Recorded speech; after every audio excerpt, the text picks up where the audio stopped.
Hi, good evening to everyone. I'm Dr. Philip McMillan, and I am here to take you through what appears to be a recent change in employer stance around COVID-19 vaccinations. And this is with a big health provider in the United States. So that's quite significant. It all came about because I'd recently seen on LinkedIn a very interesting post, and this is where it is here. In this post here, somebody who got a letter from Kaiser Permanente with regards to the change in vaccine status. And I'll be going through that in just a few minutes. But before that, please remember, if you're watching on YouTube, to remember to click on the link in the bottom right hand corner to subscribe. Otherwise, please remember to look at the descriptions in terms of the video, where you will find other links to other very important things we're doing, like a search database for all our videos and access to the courses. So please join us in this research journey. But getting back to the main issue here, these vaccine mandates. Well, who really is Kaiser Permanente? And I hope I've gotten that pronounced correctly. So I've gone and taken a look at what it is that they do. And you can see here that their history is that they are a groundbreaking integrated care model evolving through many decades. And critically, they have lots of visions and missions about high quality, affordable healthcare services, and this is throughout the United States. So, this is a large company and one that really works in the industry of healthcare. So, what exactly happened with regards to vaccine mandates? That's part of the question. And if we look back in history, we will find that they also had their vaccine mandates in place. And you can see this was from 2021, August 2nd. They mandated COVID vaccination for all their employees and physicians amid a resurging pandemic. And so, what it would have meant is that if you were not vaccinated, you wouldn't have been able to keep your job. And this is a critical part of the problem because many people lost their jobs because they didn't get the COVID vaccine. So, what is this update about? So, I've gotten this letter that I thought I'd take a look at to try and see if I can understand a little bit more. So, here is what it looks like.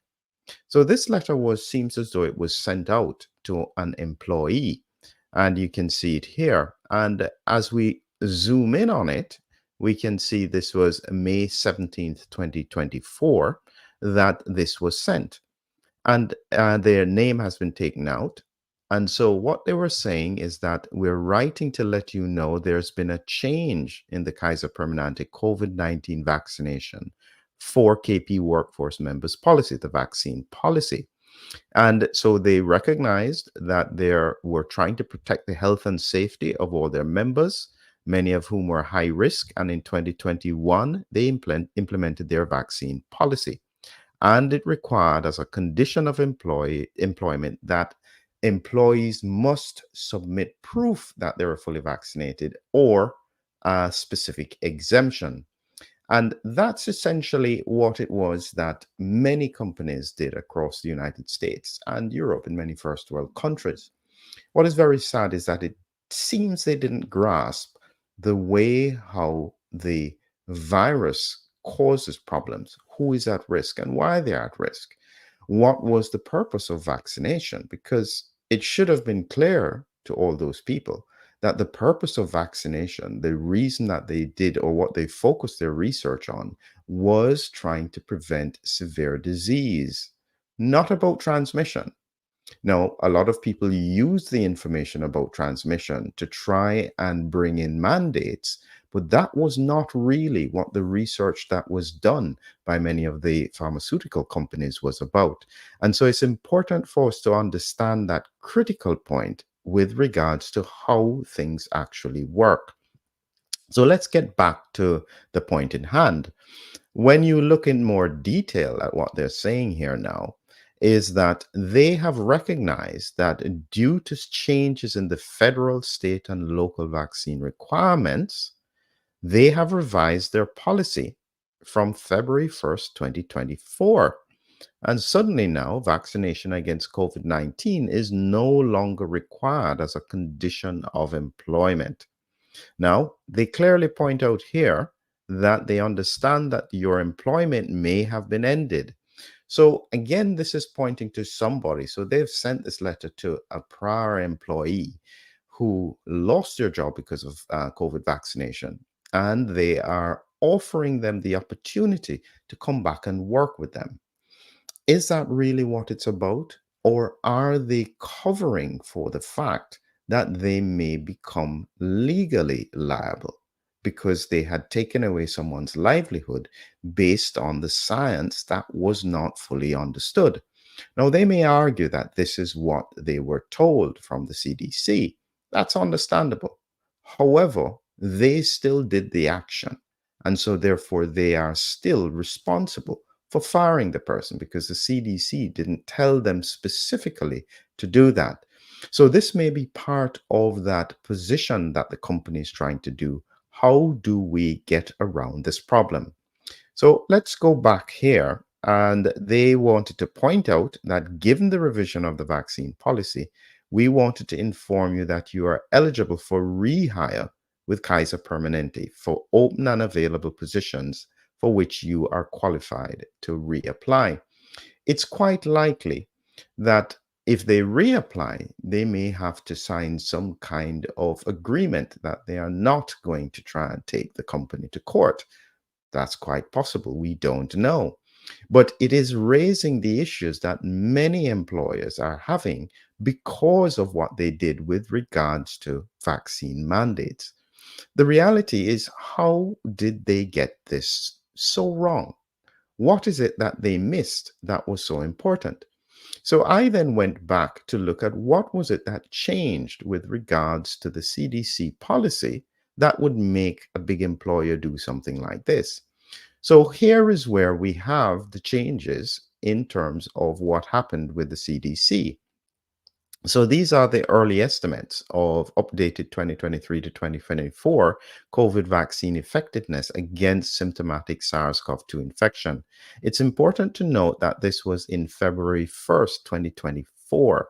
So this may have been the document that caused them to actually think a little bit more in detail about what really was it that caused them to make these mandates and to put it in place. So they now have to try and answer that in a way that is feasible for them as a company. But it raises some questions. So when I then analyzed this data from the CDC, you then had to realize what it is that they were probably seeing. So here is this data here again. And this time, what I'll do is I'll add to it the relevant tables that they had broken down. So here we have one important bit of information. This is the data that they used for recommendations. And so that you can understand the numbers, here we have all the tests. They looked across a number of national pharmacy testing locations. They saw about 9,222 tests that were provided. Of those tests, 64% were negative and 36% were positive. That's important.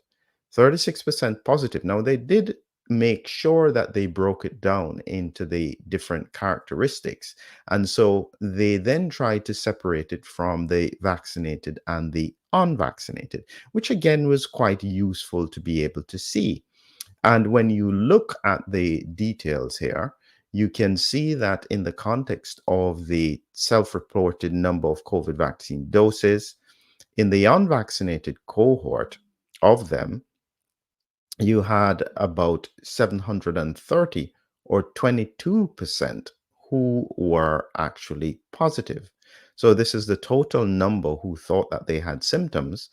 22% of them thought that they were positive. You compare that to the number of doses. So for people who had two doses and weren't updated, 27% of the total number were two doses, of which 31% was positive.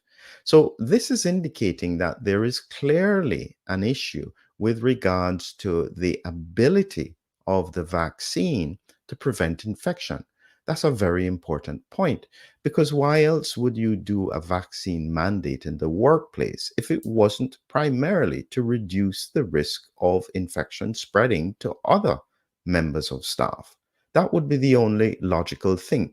It couldn't be about the fact that you're trying to protect people from severe disease, because if you mandated that, you'd also have to mandate things like stopping smoking, reducing alcohol, because it's an individual choice. That's where they were probably struggling with the science. So the science has caught up and they now have to try and make sense of it. But let's go a little bit further because there is some valuable information in this to consider. When we look in detail at this here, and this is now looking at the effectiveness of the vaccine among adults over 18 years, and they broke it down here. So this is purely among total here of 8,097. So this is purely among the vaccinated cohort. If they didn't have an updated dose, 37% of that cohort was positive. This is where they were recommending the dosage because they were finding that if they were updated, there was a lower risk of infection. But you are still looking at 29% in the if they had it 60 to 119 days and 22% 7 to 59 days.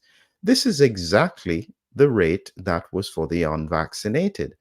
So, in reality, when we look at the vaccinated cohort, the inference would be that they seem to have a higher risk of infection.